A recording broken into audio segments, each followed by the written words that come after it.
A power of attorney is a legal document drawn up in your name, you as the grantor, that grants a certain number of powers to a person you choose, your attorney. This will allow them to act on your behalf if you ever lose legal capacity or lose the ability to do so for yourself. So a power of attorney allows someone to act on your behalf if you're no longer able to look after your own financial or welfare decisions. This could be something from as simple as going to the bank and doing something on your behalf, or even making care decisions or medical decisions if you're in a bad way.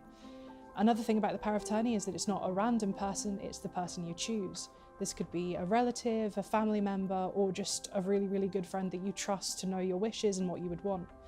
It allows them to act as your proxy, and any decisions they make will be treated as if you'd made them yourself and respected as such.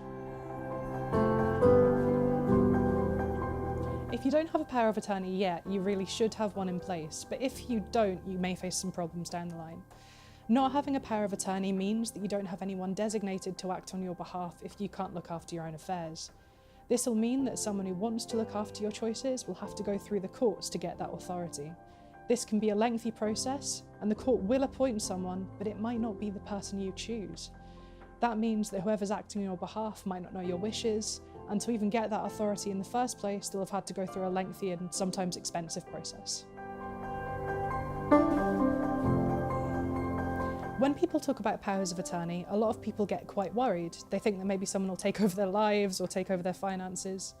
What we can do when drafting a power of attorney is include a springing clause. This clause prevents someone from acting on the powers you grant until you give them permission, or until a doctor or solicitor signs you off as not having capacity. This is when you're completely unable to act on your own affairs. So your attorney won't be able to act without your say-so, or without your being not able to look after your own powers in the first place. Also, any powers they do act on will have to be acted on reasonably, so they can't just go buying themselves a ridiculous car when you're sitting with a bus ticket.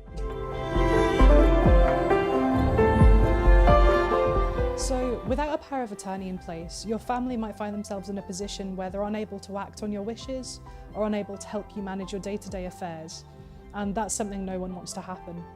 You might think you don't need one now, however, you have to put them in place before you lose capacity, so it's better to get it sorted sooner than later. It's one of those documents you want to have but never want to use. When you have a power of attorney in place, you can have the peace of mind that someone you trust, someone you choose, and someone who knows your wishes will be able to manage your affairs. Thomas Bradley and Co.